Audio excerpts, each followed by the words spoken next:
researcher in post-harvest law. So thank you for your work and for your presentation. Our next presenter is Dr. Shriniwas Gautam. And he will speak on post-harvest loss and vegetable value chain, Bangladesh, Cambodia, and Nepal. Thank you.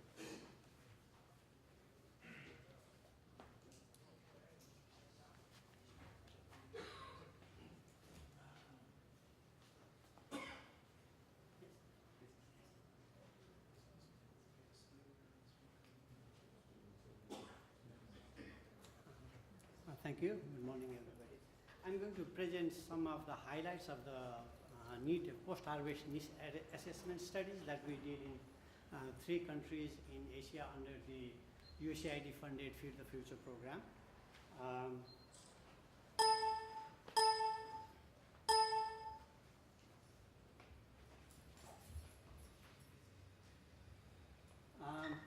Just many of the talked with most of the participants, found that many of the people don't know about AVRDC. The AVRDC is an international organization working exclusively on vegetables, and it structured activities are structured in 4 themes: germplasm, breeding, production, consumption, and post-harvest is built in this consumption theme and is supported by global technology dissemination and monitoring evaluation, and I'm part of that monitoring evaluation team.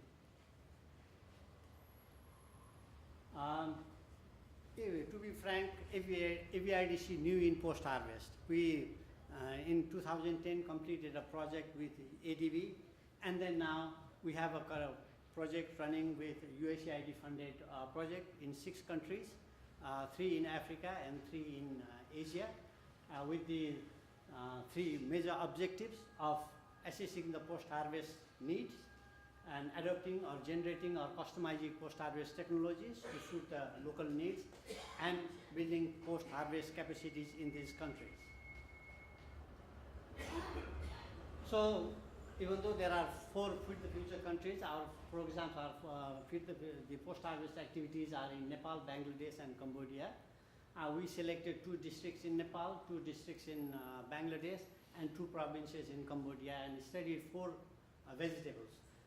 Tomato is common crop in all 3 countries, and in Nepal we added cauliflower as the second crop. Similarly in Bangladesh it was eggplant, and in Cambodia it was leafy mustard. So the value chain is very traditional value chain, just regular producers, collectors or commission agents, wholesalers and retailers.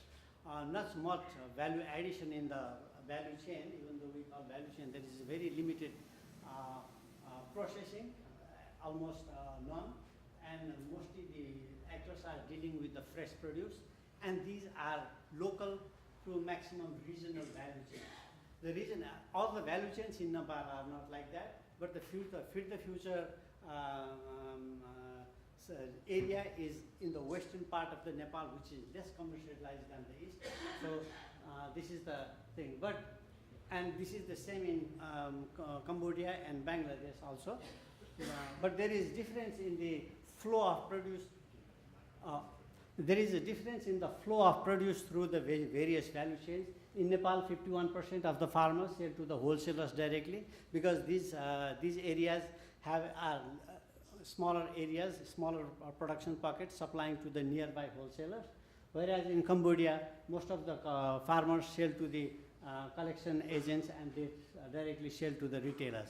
This is for the production, in-country production, whereas imports are coming to the wholesalers and imports.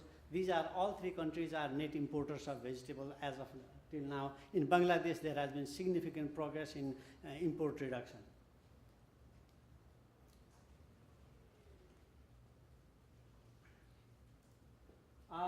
This is the total post-harvest loss in the value chain. In tomato, we see 26 to 27% of post-harvest loss.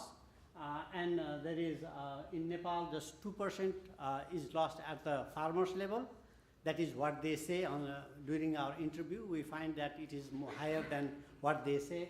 And more losses at the wholesaler and collectors level in Nepal. In Cambodia, where it is more at the retailers level, and we found in Bangladesh it is more at the farmers level, because the value chains in Bangladesh are more mature. They have been producing commercially in this Jessore and Barishal district for several years, and they are more mature. They are practicing more grading and sorting at the farmers level, and that is why we see more post-harvest loss at the farmers level. For other crops, the post-harvest loss is about 20 to 21%. And again, the same pattern flows for the links where the post-harvest loss is occurring at the maximum. So what we did was we asked the farmers and other value chain actors what was your loss, and then we followed up with some 20% of the respondent. We did a spot check to see if there was post-harvest loss in the basket they are ready to take to the market. And we found there was 23% of the produce they were ready to take to the market had post-harvest damage. And at the collector's level, we looked at the post-harvest damage. There was 30% of the produce had some kind of minor or major post-harvest damage. Similarly, at wholesalers level, 20%, and retailers, they had 90% damage when we do the SPET analysis. And those damages were maybe some were like pre-harvest, disease related, and some were bruising, and some were cracking of the fruits. And all of those three fruits were lucky enough to reach to the next market, but they get sorted out in the next immediate link in the supply chain. Similarly, we followed the same spot analysis for the leafy mustard in Cambodia, and we found there was significant, majority of the leaf had some kind of damage. Either it is holes due to the pre-harvest insects, or with shattered or torn leaves, or yellowing, or broken stem. This is because, okay. And we also followed the same thing for cauliflower in Nepal, and found that 36% of the cords at farmers level have some kind of minor or major cord damage, broken or bruised. And similarly at the collector level, it was 46%. Wholesaler level, it is 74%. This is because they collect from different sources. These are nearby markets we studied, but wholesalers collect from producers even from India and distance markets, so the damage in the cord is higher. So this all translates into economic loss to the farmers and the value chain actors. We found that farmers sell 95% of the produce, and 2% is post-harvest loss, 5% is consumed at home. And when we look at the 23% of the produce they sell, they get reduced price because of the post-harvest damages in the produce they are selling to the traders. And this price reduction is about, on an average, 7% of the regular price in the market.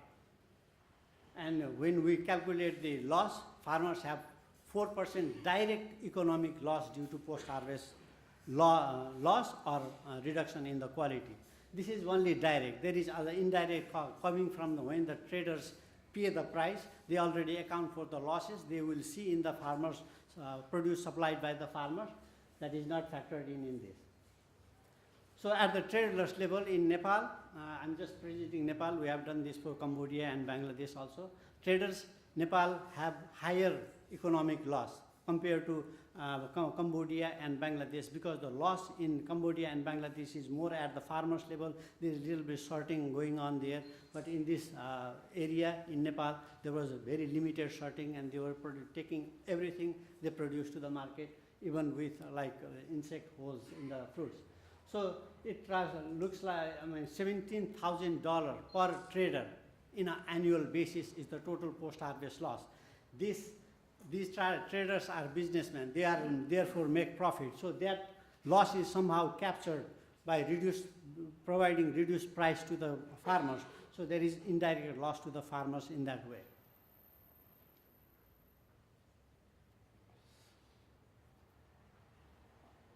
And major causes of loss are due to the lack of access to roads, and that makes them use plastic, bags, jute sacks, and bamboo baskets for their transportation, and they have to transport it through the rough roads, and that is why the post-harvest losses are high at the farmers level in Nepal, and at the traders level is the lack of storage facilities in Nepal.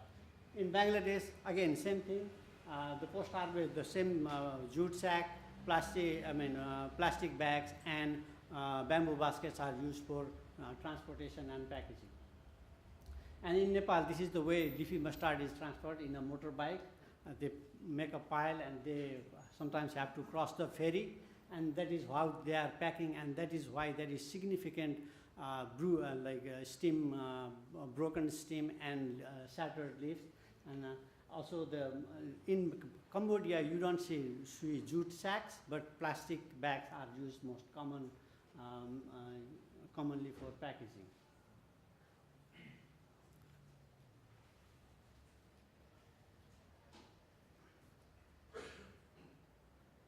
In terms of gender participation in post-harvest activities, in Cambodia there is significant, at least 50% of the post-harvest activities are done by women, including selling is like 76% of the selling activities is done by women, which is very encouraging because that is the point where money is changing hand. Whereas in Nepal, the selling is just 2% of the farmers are selling the produce in the market. So there is a lot of difference between two countries in terms of gender participation in post-harvest activities. And with this, I would like to conclude my some points. These value chains that we studied were very traditional, very low value addition, and no processing at all. And these are local to regional value chains. Value chains are similar across the country, some extent of post-harvest losses, but the link where the maximum post-harvest losses occur is different. And that difference make it necessary for the intervention, priority intervention for post-harvest loss minimization would be different, can be different in these countries. And there are serious food safety issues, pesticides, contaminated water used in the washing and cleaning of the thing, and unhygienic marketing condition where if it rains, it's all muddy and unclean, just like that in Cambodia. And similar situation is in Nepal also. And before we do anything, there has to be capacity development in these countries. There is severe lack of post-harvest technologists, even in the research institution and universities. Forget about the extension.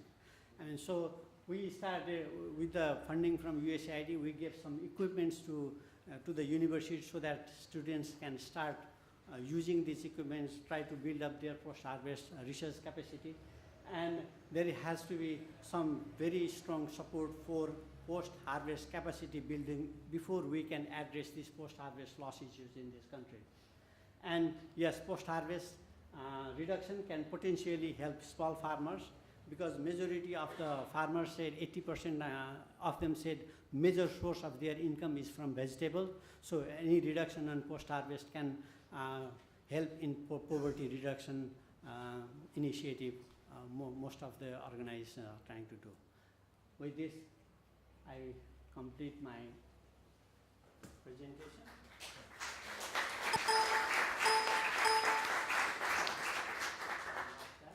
Thank you, Dr. Gautam.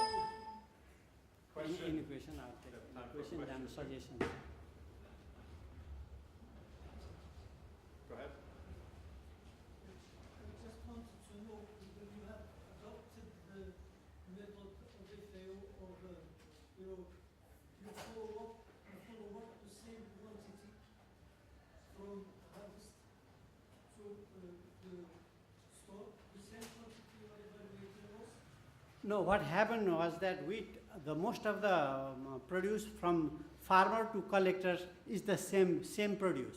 But when it goes to terminal market, it is very difficult to trace out the same produce and follow the same produce throughout the chain. So at the wholesale level, it gets mixed up. So that is why we don't see consistent post-harvest losses decrease or increase consistently. And retailers level also, they bring from different wholesalers depending upon where the price is cheaper or something. So we could not follow the same produce throughout the chain, but at the farmers levels and at the collectors level, it is most of the produce from that pocket area, yes. Thank you.